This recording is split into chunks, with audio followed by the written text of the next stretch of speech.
দীর্ঘ প্রায় 200 বছর ইংরেজ সাদা চামড়া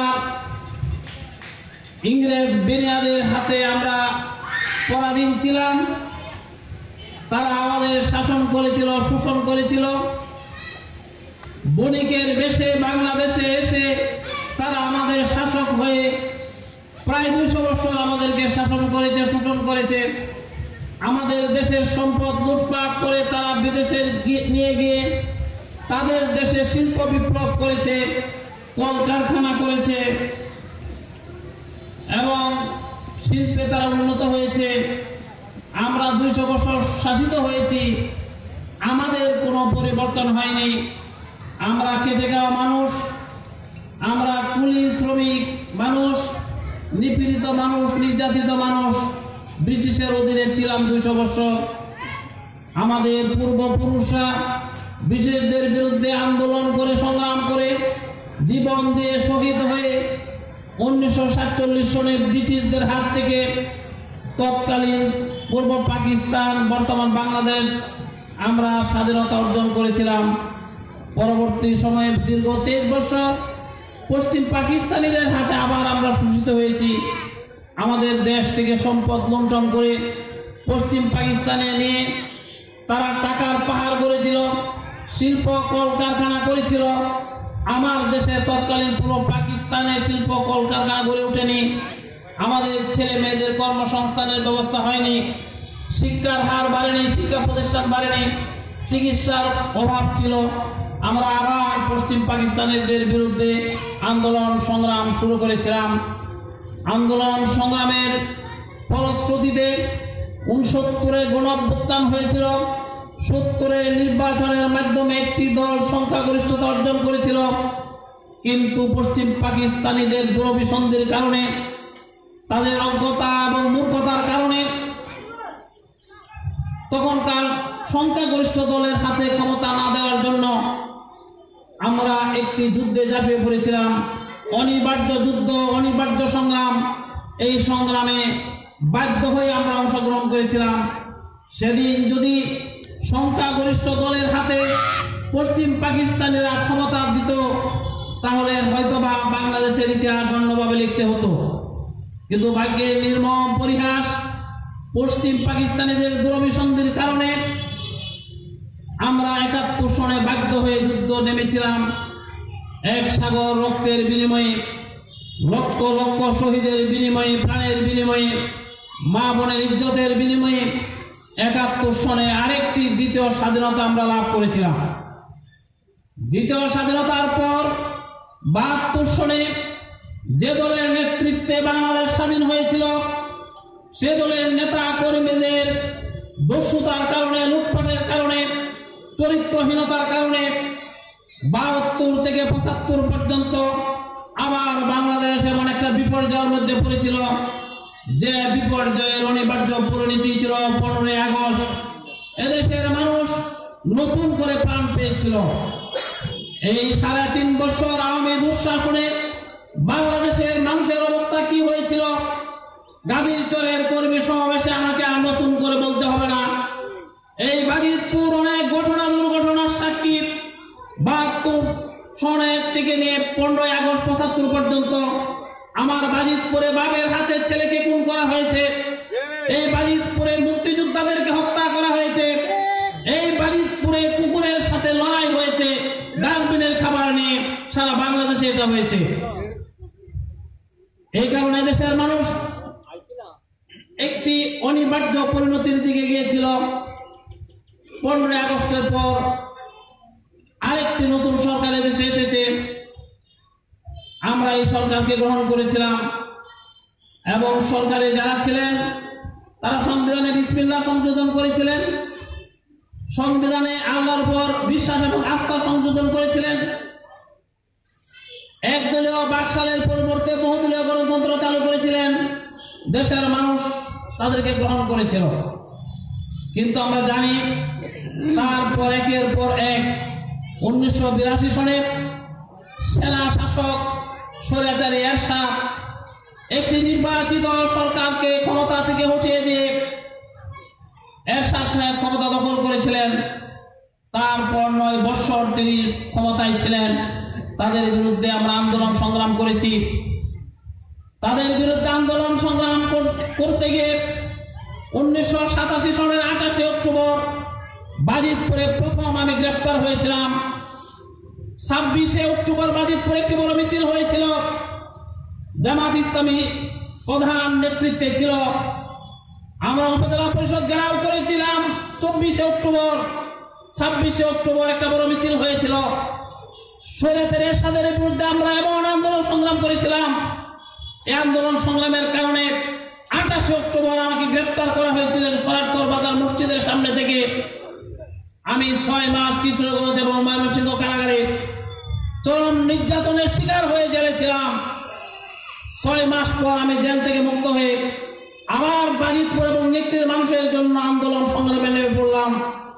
পরবর্তী সময়ে যারা ক্ষমতায় ছিল, যারা দুর্নীতিতে নিমজ্জিত ছিল, যারা মানুষের অধিকার হরণ করেছিল, তাদের বিরুদ্ধে আমরা সংগ্রাম করেছি।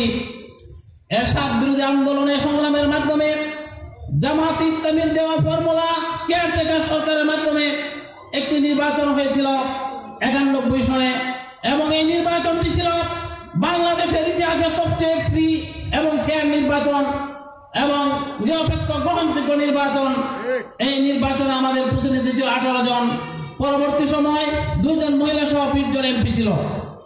বাংলাদেশের পার্লামেন্টারি সিস্টেমে বাংলাদেশ হওয়ার পর 73 সনে নির্বাচন ছাড়া, এরশাদের মার্শাল্লার সময় একটি নির্বাচন ছাড়া এবং বেগম খালেদা জিয়ার সময় 15 ফেব্রুয়ারি নির্বাচন ছাড়া বাংলাদেশের সকল নির্বাচনে জামাত ইসলামী অংশগ্রহণ করেছে। প্রত্যেকটা নির্বাচনে জামাত ইসলামীর প্রতিনিধি ছিল। প্রত্যেকটা পার্লামেন্টে জামাত ইসলামীর নেতৃবৃন্দ এমপিরা যোগ্য ভূমিকা রেখেছে, বাংলাদেশের জনগণের পক্ষে কথা বলেছে, বাংলাদেশের যেমন অধিকার প্রতিষ্ঠার জন্য আইনি প্রক্রিয়া অংশগ্রহণ করেছে। সুতরাং আমরা বলতে চাই, জামাত ইসলামী এদেশের মানুষের অন্তরে জায়গা করে নিয়েছে। জামাত ইসলামী মানুষের অধিকার নিয়ে আন্দোলন করে সংগ্রাম করে। জামাত ইসলামী দুর্নীতি লুটপাটে বিশ্বাস করে না। আমাদের কোন নেতা কর্মী টেন্ডার চিন্তাই করে না। ওএমএস ডিলারের লাইসেন্সের জন্য লাইন ধরে না। আমরা মনে করি এদেশের মানুষ তারা হচ্ছে সর্বশক্তিমান, আল্লাহর পরে ভূমিকা রাখতে পারে। আর এই জন্য জনগণের অধিকার প্রতিষ্ঠার জন্য আমরা কাজ করে আন্দোলন করি। আমি জীবনে 54 বার কারারুদ্ধ হয়েছি। আমার বিরুদ্ধে অনেক মামলা হয়েছে, 2 বার গুলিবিদ্ধ হয়েছি, কিন্তু বাজিতপুর নিকলির মানুষের অধিকার প্রতিষ্ঠার আন্দোলন থেকে আমাকে ফিরে রাখতে পারে না কোন সরকার। কারো চক্রাঙ্গানিকে আমি ভয় পাই না। আমার আল্লাহর উপর আস্থা এবং বিশ্বাস, জনগণ আমার বন্ধু। আমি জনগণের অধিকার প্রতিষ্ঠার জন্য আন্দোলন করি, সংগ্রাম করি। আমি জেলখানাকে ভয় পাইনি কোন সময়। প্রিয় বন্ধুগণ, দীর্ঘ 16 বছর একটি দল ক্ষমতায় ছিল, হাজার হাজার মামলা দিয়েছে আমাদের বিরুদ্ধে। মাসের পর মাস আমরা বাড়ি ঘরে থাকতে পারি নাই। স্ত্রী সন্তানাদি অসুস্থ হয়ে হাসপাতালে কাতরাচ্ছিল, তাদেরকে দেখতে আসতে পারি নাই, পুলিশ আসতে দেয়নি। তারপরে আমরা সংগ্রাম আন্দোলনে ছিলাম। এই ফেসিবাদী সরকার বাংলাদেশের ব্যাংকগুলিকে লুটপাট করে বিদেশে টাকা নিয়ে গেছে, বাংলাদেশ ব্যাংকের রিজার্ভ চুরি করেছে, রাষ্ট্রের প্রত্যেকটা স্তরে বৈষম্য সৃষ্টি করে দলীয় নেতা কর্মীকে চাকরি দিয়েছে। মেধাবীদের চাকরি বাংলাদেশে উচিত হয় নাই, দলীয় কোটায় চাকরি হয়েছে, মামুদ চাচার কোটায় চাকরি হয়েছে। এই বৈষম্যের বিরুদ্ধে আমার সোনার ছেলেরা আন্দোলন সংগ্রামে নেমে এসেছিল। আমরা তাদের সাথে ছিলাম, তাদের পাশে ছিলাম। আমাদের পৃষ্ঠপোষকতায়, আমাদের দ্বারাই তারা সামনে আন্দোলন করেছে। আমরা তাদের পিছনে ছিলাম, নেপথ্যে ছিলাম। কারণ আমরা জানি এই দেশের মানুষের অধিকার প্রতিষ্ঠার আন্দোলন কোনো সময় ব্যর্থ হয় না। 16 বছর তারা ইসলামী ব্যাংকে ধ্বংস করে দিয়েছে, অন্যান্য ব্যাংকে লুটপাট করেছে, বাংলাদেশের শাসন ব্যবস্থাকে তারা ধ্বংস করে দিয়েছে, বিচার ব্যবস্থাকে তারা ধ্বংস করে দিয়েছে। অযোগ্য বিচারপতি নিয়োগ করে জুডিশিয়াল কিলিং এর মাধ্যমে আমাদের নেতাদেরকে ফাঁসি দেওয়া হয়েছে। হাজার হাজার লক্ষ লক্ষ নেতা কর্মী মাসের পর মাস জেলখানায় ছিল। আমাদেরকে অনেক প্রলোভন দেখানো হয়েছে। জেলখানায় আমাদেরকে অনেক ভয়ভীতি দেখানো হয়েছে। কোন ভয়ভীতি, কোন প্রলোভন জামাত ইসলামীর নেতা তো দূরের কথা, একজন সাধারণ কর্মীকেও তারা নিতে পারে নাই। প্রিয় ভাই সব, আমরা তাই বলছি যে আসুন 2000 শহীদের বিনিময়ে, 30,000 পঙ্গুত্বের বিনিময়ে, আহতর বিনিময়ে তৃতীয় স্বাধীনতা আমরা পেয়েছি 24শে আগস্ট।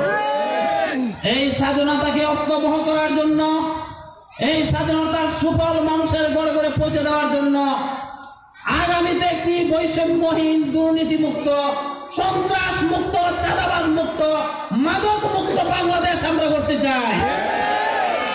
এই কাজে আমরা আপনাদের সমর্থন চাই, সহযোগিতা চাই। আগামী দিনে আপনারা যদি আমাদেরকে ভোট দেন, জামাত ইসলামী সরকার গঠন করবে ইনশাআল্লাহ।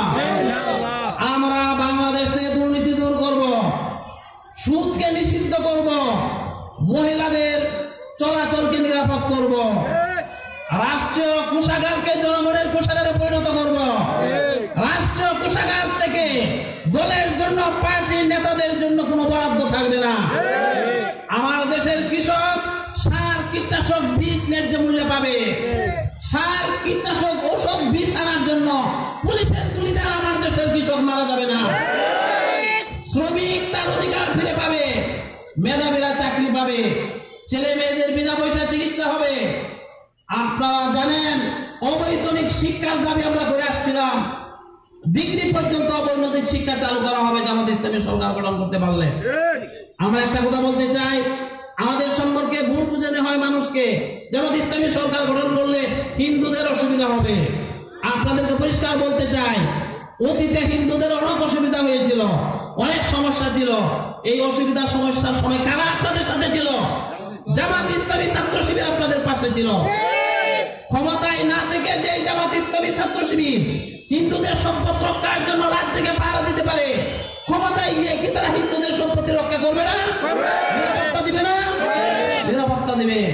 আমাদেরকে ভুল বোঝানি হয়, মেয়েরা নাকি ঘরের বাইরে যেতে পারবে না, জোর করে নাকি বোরকা পরানো হবে। এটা একটা মিথ্যা কথা, এটা অপবাদ। আমরা কাউকে জোর করে বোরকা পরাবো না। বোরকা পরা না পরা একজন মা বোনের তার ব্যক্তিগত অধিকার, তিনি পড়তে পারেন, না পড়তে পারেন। আমরা শুধু বলবো বোরকা পড়লে আপনি নিরাপদ, আপনি যদি মনে করেন বোরকা পড়তে পারেন, এটা আপনার ইচ্ছা, আপনার স্বাধীনতা। আপনার স্বাধীনতা আমরা কোনো হস্তক্ষেপ করবো না। ইসলাম এটা অ্যালাউ করে না। বলা হয় মেয়েরা পড়াশোনা করতে পারবে না।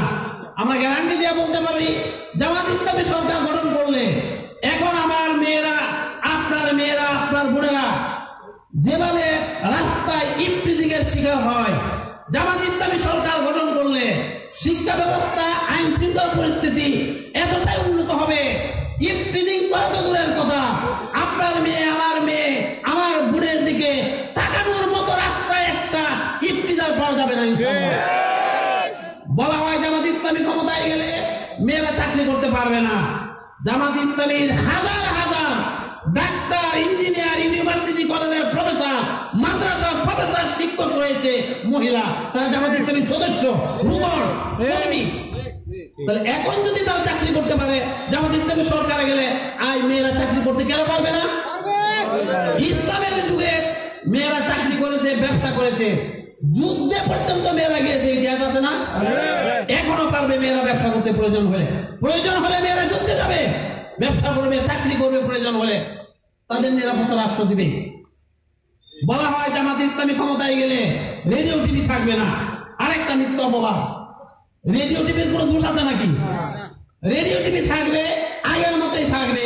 অনুষ্ঠানের পরিবর্তন হবে, শালীন অনুষ্ঠান হবে, যে অনুষ্ঠান বাবা মা, ছেলে মেয়ে, ছেলের বউ, মেয়ের স্বামী একসাথে বসে দেখতে পারে, এমন অনুষ্ঠান টিভিতে চালু করা হবে জামাত ইসলামী সরকার। টিভি বন্ধ হবে না, সিনেমা হল বন্ধ হবে না, এমন সিনেমা বানানো হবে যেই সিনেমা দেখে মানুষ সামাজিক কাজকর্ম করতে আগ্রহী হবে, শিক্ষার ক্ষেত্রে উৎসাহ বাড়বে, এমন সিনেমা তৈরি করা হবে। সুতরাং ভাই সব, জামাত ইসলামী সম্পর্কে যদি উল্টা পাল্টা কথা কেউ বলে আপনারা বিশ্বাস করবেন না। আমরা পরিষ্কার বলতে চাই, ইসলাম যেমন, জামাত ইসলামী তেমন ভাবে রাষ্ট্র পরিচালনা করবে, কার উপর কোনো বিপদ মুসিবত হবে না, শান্তির দেশ হবে, নিরাপত্তার দেশ হবে। এদেশের মানুষ রাতের বেলায় দরজা খুলে ঘুমাতে পারবে ইনশাআল্লাহ। রাতের বেলা একজন সুন্দরী যুবতী মহিলা এক প্রান্ত থেকে অন্য প্রান্তে একা হেঁটে চলে যাবে, নেকড়ে বাঘের ভয় ছাড়া তার আর কোনো ভয় থাকবে না। এমন আইন শৃঙ্খলা পরিস্থিতি করে তোলা হবে। প্রিয় ভাই সব, আমরা তাই আজকের এই সমাবেশ থেকে গাজীরচরবাসীর উদ্দেশ্যে একটা কথাই আমরা বলতে চাই। অতীতে 54 বছর চলছে দেশের স্বাধীনতা। এই 54 বছরে অনেক দল, অনেক মত দেখেছি, অনেক মন্ত্রী এমপি দেখেছি। বাজিতপুরও এমপি ছিল, এক সময় মন্ত্রীও ছিল, কিন্তু তারা কি করেছে এই রেকর্ড আপনাদের কাছে আছে, আমি বলতে চাই না। আপনাদের প্রতি আমার অনুরোধ, আমাদের অনুরোধ আপনাদের প্রতি, আপনারা একবার জামাত ইসলামীকে পরীক্ষা করেন, দেখেন জামাত ইসলামী রাষ্ট্র কিভাবে চালায়। জামাত ইসলামী ক্ষমতায় গেলে দেশের উন্নতি হয় কিনা একবার দেখেন। 5 বছর এক টার্ম, তারপর আপনাদের হাতে ক্ষমতা আছে। জনগণ ইচ্ছা করলে 5 বছর পরে আবার পরিবর্তন করতে পারবে। আমরা আপনাদের খেদমত করতে চাই, আপনাদের সেবা করতে চাই, আপনাদের অগ্রগতি উন্নতিতে আমরা ভূমিকা রাখতে চাই, আপনাদের বিপদ মুসিবত আপনাদের সাথে থাকতে চাই, আপনাদের রাস্তাঘাটের উন্নয়ন করতে চাই, হাসপাতালের, ক্লিনিকের, ডায়াগনস্টিক সেন্টার উন্নতি করতে চাই, আমরা শিক্ষা ব্যবস্থার উন্নতি করতে চাই, পরিবর্তন চাই। এমন শিক্ষা চাই যে শিক্ষায় শিক্ষিত হয়ে আমাদের সন্তানেরা বাবাকে হত্যা করবে না, মাকে হত্যা করবে না। এমন শিক্ষা ব্যবস্থা আমাদের দরকার। কাজেই ভাই সব, আমরা আপনাদের প্রতি অনুরোধ রাখবো, আগামী নির্বাচনে আমাদের সাথে থাকবেন, পাশে থাকবেন, সমর্থন করবেন, আমাদের জন্য কাজ করবেন। আল্লাহ তাআলা আমাদের সকলকে তৌফিক দান করুন, যেন আমরা সম্মিলিতভাবে আগামীতে একটি